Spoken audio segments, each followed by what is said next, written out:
အားလုံးပဲမင်္ဂလာပါ Essential Skill for Teenager Channel ကနေပြန်လည်ကြိုဆိုလိုက်ပါတယ်ဒီနေ့မှာတော့ frame နဲ့ mockup သုံးနည်းလေးတွေပြောပြပေးသွားမယ်နော် frame လေးတွေကဘယ်နေရာမှာရှိလဲဆိုရင် element အောက်ထက်က category လေးထဲမှာပဲရှိပါတယ် frame လေးကိုနှိပ်လိုက်ပြီဆိုရင်ကိုယ်စိတ်ကြိုက် shape အမျိုးမျိုးကိုတွေ့ရမှာဖြစ်ပါတယ်မှန်ပေါင်လေးတွေလားပန်းပွင့်လေးတွေထည့်မလားကိုယ်ကြိုက်တဲ့တရားထည့်လို့ရပါတယ်သူ့ကိုဘယ်နေရာတွေမှာသုံးတာလဲဆိုရင်ကိုထည့်ခြင်းတဲ့ဓာတ်ပုံတွေကိုဒီမှာပေးထားတဲ့ shape တွေတဲ့ဘောင်းလေးတွေထဲမှာကွက်တီဝင်သွားအောင်ထည့်လို့ရပါတယ်ဒီတော့ CB file တွေလုပ်တဲ့နေရာရဲ့ website ပေါ်မှာဓာတ်ပုံလေးတွေတင်တဲ့နေရာမှာဆိုရင်ဒီ frame လေးတွေအရင်သုံးဝင်ပါတယ်ခဏနေရင်ဒီ frame ထဲမှာဓာတ်ပုံလေးတွေဘယ်လိုထည့်ရမလဲဆိုတာကိုအသေးစိတ်ပြပေးမယ်နော်နောက်ထပ် frame နဲ့တူတာ mockup ဆိုတာလေးရှိပါသေးတယ်mockup မှာကြတော့ design လေးတွေပိုးစမ်းတယ် frame လိုမျိုး flat design သီးသန့်မဟုတ်တော့ဘဲနဲ့ background ပါတဲ့ phone screen တွေ laptop ပုံတွေပြီးတော့ t-shirt ပုံတွေဖန်ကွက်ပုံတွေပါတဲ့အတွက် 3D ပုံစံလေးလုပ်လို့ရပါတယ်ပြီးတော့ mockup က frame ထက်ထူးခြားတဲ့အချက်ကသူက video တွေပါထည့်လို့ရပါတယ် online shop လုပ်တဲ့သူတွေဆိုလို့ရှိရင်သူတို့ Facebook page တွေကိုရိုးရိုး screenshot နဲ့ရိုက်မပြကြတော့ဘူးဒီ mockup ထဲကဖုန်းကင်ထားတဲ့ပုံလေးတွေ laptop screen ပုံလေးတွေပေါ်မှာဓာတ်ပုံလာထည့်ပြီးသုံးကြတာကိုမောင်လေးညီမလေးတွေလည်းမြင်မှုကြမှာပါဒါ Canva ရဲ့ mockup နဲ့သူတို့ပြင်ထားတာပဲဖြစ်ပါတယ်ကဲအခုဒါဆိုရင် frame ထဲမှာဓာတ်ပုံလေးအစမ်းထည့်ပြမယ်နော်အရင်ဆုံး element တွေကိုပြန်သွားပြီးတော့စဝိုင်းပုံတရံ frame လေးတစ်ခုယူလိုက်ပါမယ် CB file မှာဓာတ်ပုံပြင်တဲ့ပုံစံလေးအစမ်းလုပ်ကြည့်ကြမယ်နော်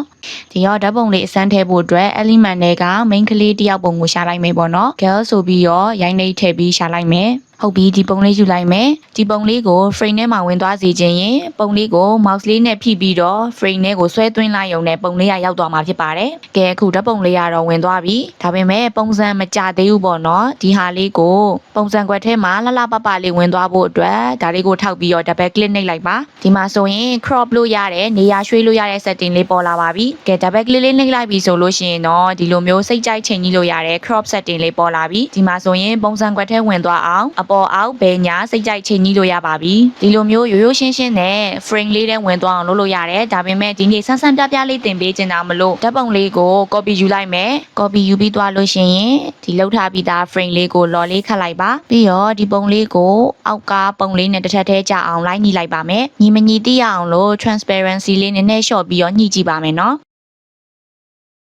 ညီသွားပြီဆိုရင် position လေးကိုအပေါ်အောက်ပြောင်းလိုက်မယ်ပြီးတော့တသက်ရလေးဖြစ်သွားအောင်ဘေးနားကနေ crop လိုက်မယ်ပေါ့နော်ဒါဆိုလို့ရှိရင်သူများနဲ့မတူပဲ professional ကြတဲ့ဓာတ်ပုံထည်နည်းလေးရသွားပါပြီပြီးရင်အားလုံးကို select on နှိပ်ပြီးတော့ group ဖွဲ့ထားလိုက်ပေါ့နော်ဒါဆိုရင်ကိုယ်စိတ်တိုင်းကြဘဲရွှေ့မလားညာရွှေ့မလားစိတ်ကြိုက်ရွှေ့လို့ရသွားပါပြီတကယ်လို့ကိုကသူတို့ပေးထားတဲ့ frame တွေကိုမကြိုက်သေးဘူးကိုယ်စိတ်ကြိုက် frame တွေကိုဖန်တီးချင်တယ်ဆိုရင်ဒီ app ထဲကိုသွားလိုက်ပါပြီးရင် frame maker ဆိုပြီးတော့ရိုက်ရှာလိုက်ပါဒီမှာပထမဆုံးပေါ်နေတဲ့ frame maker ဆိုတာလေးကိုရွေးလိုက်ပါဒီမှာဆိုရင်တော့ကိုယ်စိတ်ကြိုက် customize frame တွေကိုလုပ်လို့ရမှာဖြစ်ပါတယ်ဒီမှာဆိုရင်သူက3 point ပဲပြထားတယ်ပေါ့နော်ကိုကမဟုတ်ဘူးအနား4နားရှိရဲ့ပုံအနား5နားရှိရဲ့ပုံနဲ့လိုချင်လို့ရှိရင် point လေးတွေကိုထပ်တိုးလို့ရပါတယ်ဒီ grid လေးတွေအပေါ်မှာ double click နှိပ်လိုက်နော်အဲ့ဒါဆိုရင်ကိုလိုချင်တဲ့ point တွေထပ်တိုးလာပြီးတော့လိုချင်တဲ့ပုံသဏ္ဍာန် shape တွေကိုဖန်တီးလို့ရပါတယ်တကယ်လို့ဖြတ်ချင်လို့ရှိရင်လည်းအောက်က remove a point ဆိုတာလေးကိုနှိပ်ပြီးတော့ဖြတ်လို့ရတယ်ပြီးရင်တော့ done လေးနှိပ်လိုက်ပေါ့နော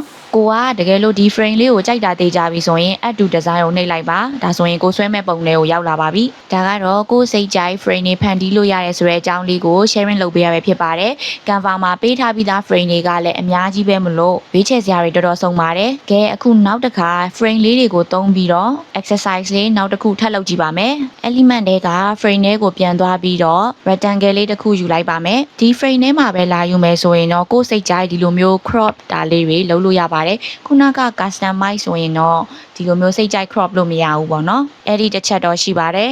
်ဒီ frame လေးတွေကို order လေးဆွဲပြီးတော့ပွားပါမယ်ဒီလိုမျိုးအတူရှည်လေးတွေနဲ့ frame လေးတစ်ခုတိစောက်လိုက်ပါမယ်ပြီးရင်ဓာတ်ပုံလေးတစ်ပုံယူလာပြီးတော့ center လေးကြအောင်ချလိုက်ပါမယ် double click နှိပ်ပြီးတော့ adjust လုပ်ပါမယ်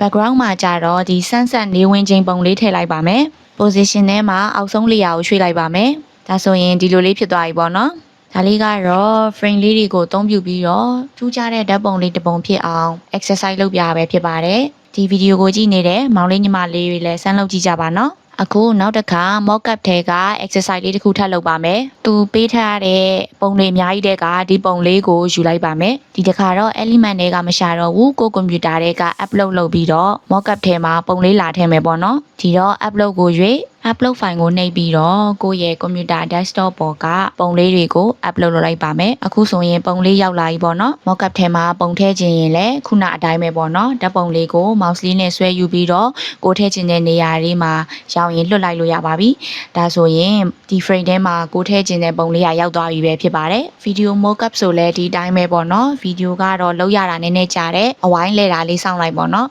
စောင့်ပြီးသွားပြီဆိုလို့ရှိရင်တော့ဗီဒီယိုထဲမှာကိုယ့်ရဲ့ပုံလေးကဒီလိုမျိုးလေးရောက်လာမှာပဲဖြစ်ပါတယ်အခုမြင်တဲ့အတိုင်းပါပဲဒီ frame နဲ့ mockup တွေကိုတည်တည်ချာချာလေးအသုံးချတတ်ရင်ကိုယ့်ရဲ့ design တွေက professional ဆန်ဆန်လေး edit လုပ်လို့ရသွားပါပြီမောင်လေးတို့ညီမလေးတို့လည်းဒီဗီဒီယိုလေးကိုကြည့်ပြရတဲ့ချက်ချင်းဒီ frame လေးတွေနဲ့ mockup လေးတို့သုံးပြီးတော့လက်တွေ့စမ်းသပ်ကြည့်ကြပါနောက် episode တွေမှာလည်းဒီလိုမျိုးအသုံးဝင်တဲ့ canvas skill တွေကိုတင်ပေးသွားအောင်ပါမလို့ channel လေးကို like and subscribe လုပ်ဖို့ဖိတ်ခေါ်လိုက်ပါရရှင်နောက်ဗီဒီယိုမှာပြန်တွေ့ကြပါမယ်